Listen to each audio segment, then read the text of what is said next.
kung naka-classic vintage UBE ang ito yung horse lineup, di ba? Oo, Ang oo. horse, ang Ay, horse oo ube. nga. Ito na ang horse ube. Horse na kulay ube. Kung meron man nun. Itatapatan ng yung AB friend. Imagine. Nag-imagine talaga. Alam ko nag-imagine kayo. Oo, nag-imagine Oo, talaga. Nag-imagine kayo. Kung eto man yun, pwede ba nating masabing low scoring game? Kasi ano parang yung AP medyo, ano sila, in-out type. Ay, hindi, burst din pala to. Beya to eh. Depende kung paano din gagamitin yung Last Insanity. And even oo nga, parang ano to, magkokontrahan talaga. And dati din sa mga ibang storya na ang horse ay malalim din na nagagamitin na parang biglang pambulaga. Pwedeng parang mala Trojan horse na play.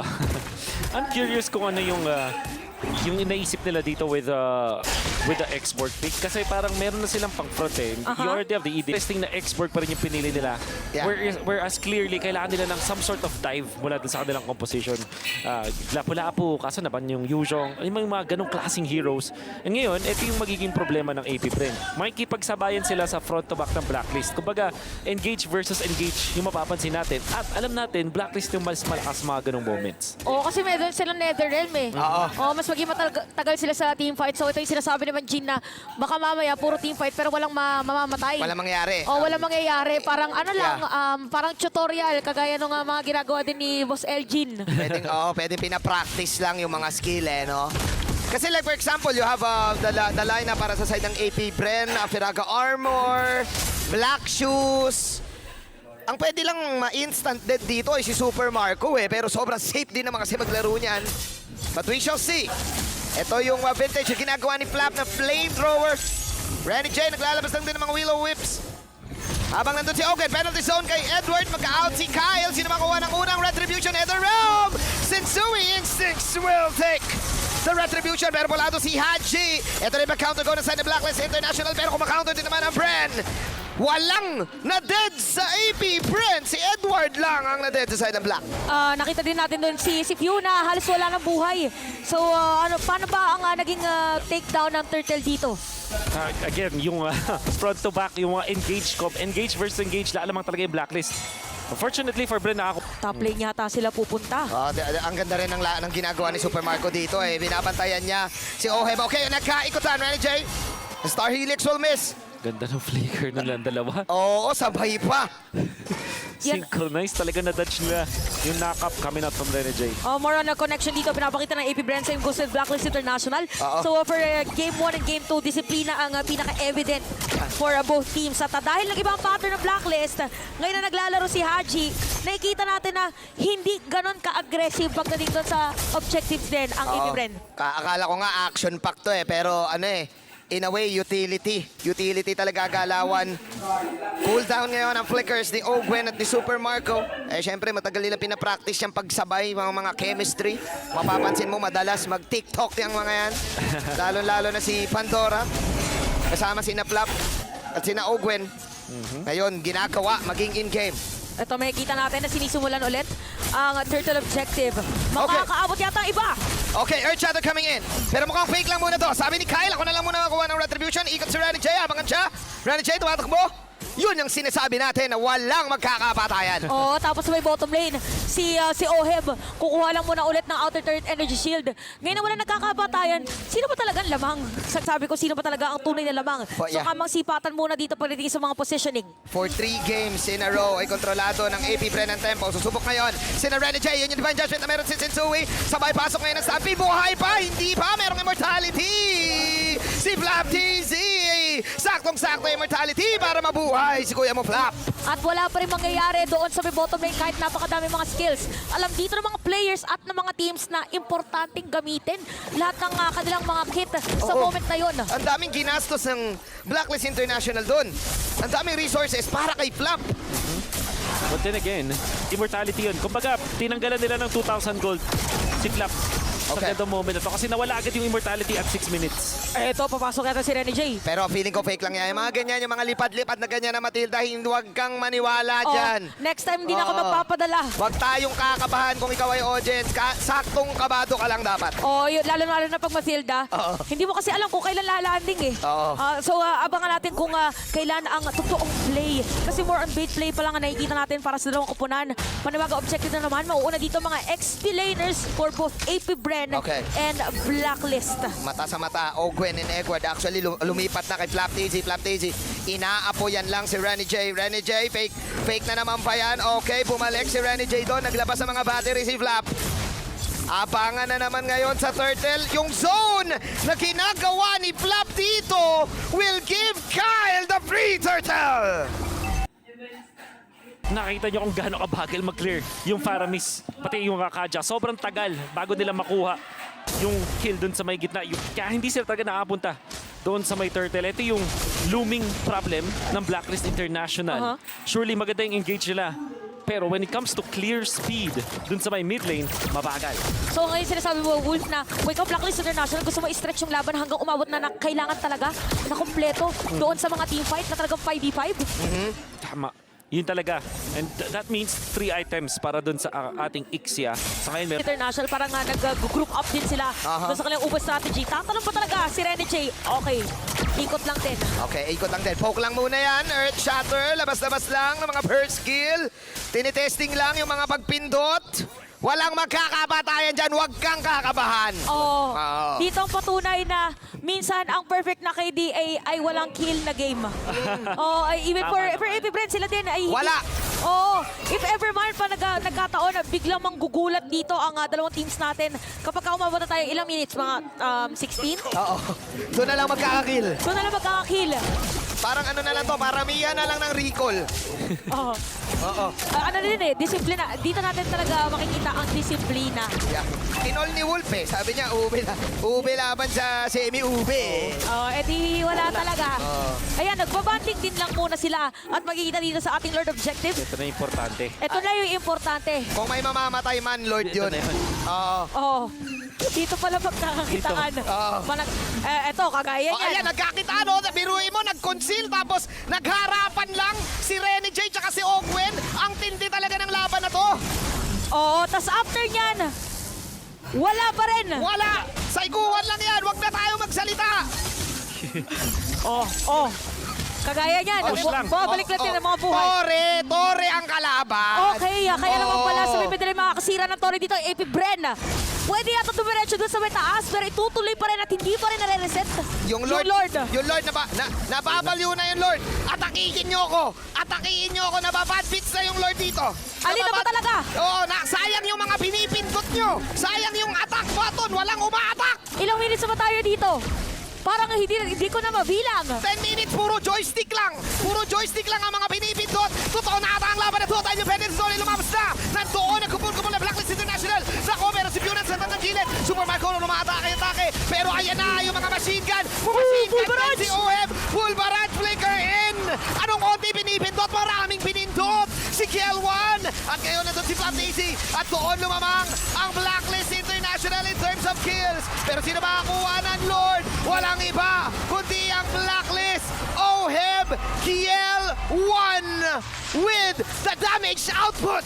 Ito na yung sinasabi natin kanina, nag-aantay lang pala ng perfect timing, nag-aantay lang ng farm para tumaba dito si Oheb. Kaya naman 2-0 na, pero pan Lord.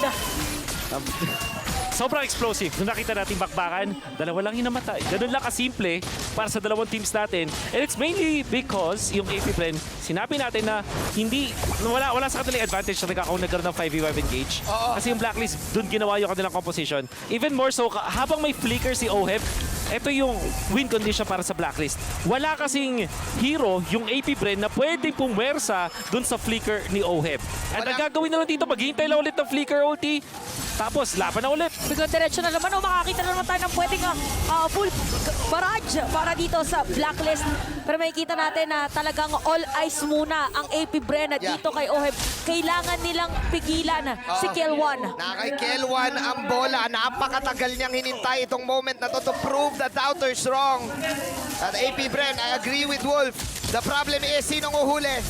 Kay KL1. Ngayon, susubok ang AP Bren mag-poke. Pero chill lang muna.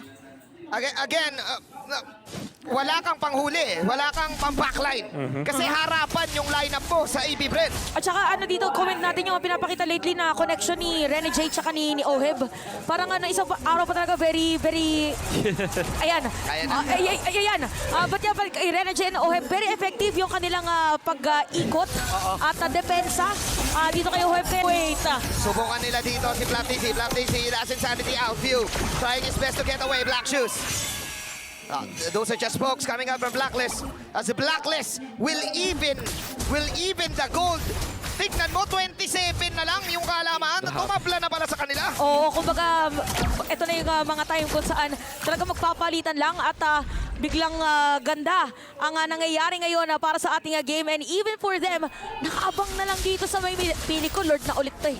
Oo, Lord na yung next na laban. May flicker na si Oheb. Galing mo. May immortality na rin itong si, magkakaroon na ng immortality si Flap TZ. Magiging okay na ulit. Pinakabantay ngayon kay Oheb. Samahan natin si Oheb na maglakad. Kailangan natin pumosisyon para dito sa Lord. Bantay sarado ang kanyang teammates. Pero bantay sarado din dyan ang AP Bren. Yung magandang utility na meron dito yung Blacklist, since katapat nila Martis, di ba may pang CC immune yung hero na yon. You cannot do that with Divine Judgment. And mukhang ginagawa ni Sensui is ginagamit lang yung Divine Judgment para masecure yung Lord. Pang retry lang. Divine Judgment retry, gana eh, no? Oo. Para sabi nga, nagpapakahirap ako dati sa heavy speed. Mas madali pala makasecure ng retry sa Divine Judgment. Pero wait lang. Ito na ulit yung Lord natin, 24k ang HP. Meron pang Circling Eagle. Napapatras ang AP Bren dito. Kalahati ang buhay ni Flap. Ngayon, Super Marco, may sniper. Makapag-set up pa ang side ng AP Bren. Ito na kami. Full barrage! Full barrage. Umiiwas ang sina Super Marco. Pulado si Flap. Meron siya immortality. Ngayon yung Lord ay pulado na din. Bumabata na lang sina Owen. It's a Sensui Instinct taking over as Flap DC running away. Umaaboy-aboy. Pero ayaw, binanatan na ni KL1 as Blacklist International will take the victory doon sa team fight na yon at tumitibit-ibit pa si Rene J. At naka-double kill pa nga si Oheb dahil doon talaga walang makapigil ngayon doon sa kanyang full barrage at mukhang makakasira pa nga ng Torre dito sa may middle lane. Kaya naman lumobo ang kanilang lead 2.4k, 8k para yun sa Blacklist International. 20 seconds left down si Kyle TZ. Can Kyle survive this? Can AP Bren survive this? Full barrage at hindi na mabibigilan si KL1. At nadaan dito sa may top lane is this endable para dito sa Blacklist dahil dalawa ang buhay para dumepensa. Yup, wala restock si Few. He's just level 14. Eagle. Naka-flap, kaso nag-ulti na. Nag-ulti na si Flap. Lumipat yung Lord. Hindi sa Sir Nigel. na. Tatapusin na ba ito ng Blacklist International ng gigigit na si KL1. Godlike para kay Oheb.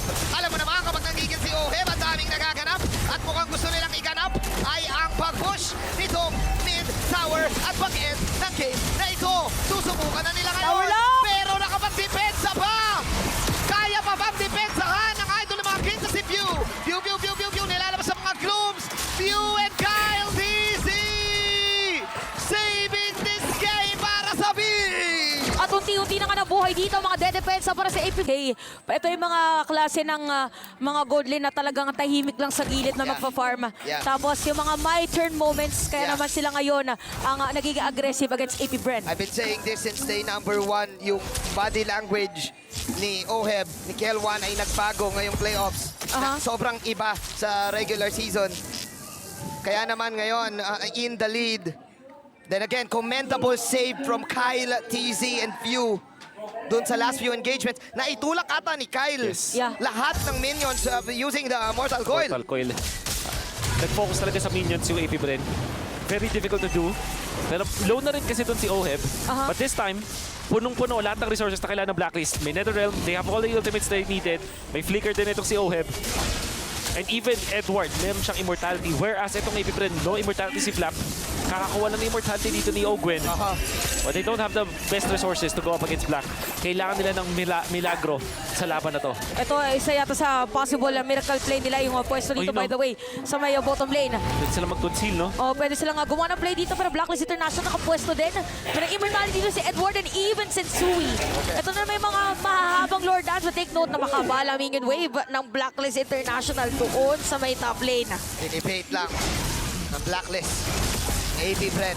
Angat sila dun sa may sandwich bush. Abate May bottom yata. lane. Abatean nila si Flap Flap na knock up pero marami siya Firaga armor. May immortality na rin si Flap. Okay, Flap Daisy umaapoy lang, paypay lang, pumapaypay lang si Flap Daisy.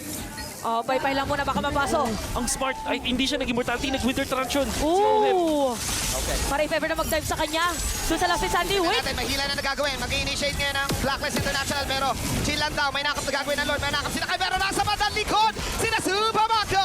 Super Marco makakapag-lock ng position out. Makapag-blikan din pero inaabot sa kanina Edward. Binaban natin ngayon. Yun, Super Marco Lord! na rin. Makukuha ni Kyle ang Lord. Pero pumapanas pa rin ngayon ang Blacklist International. Tumatang Super Marco. Tinamaan ang Star Helix. Double shots. Tumatakbo na ngayon ang side ng AB Bren. At doon na lumamang ang Blacklist International. Haji and Company. Uy, pa-respawn na yung Lord. Oh, ito makikita natin na merong mingin wave para din sa AP Brand pero Blacklist International pwede yata na ipilit at sasalubungin pa nga. Okay. We have 29 seconds, 26 seconds para sa kay Ogwen.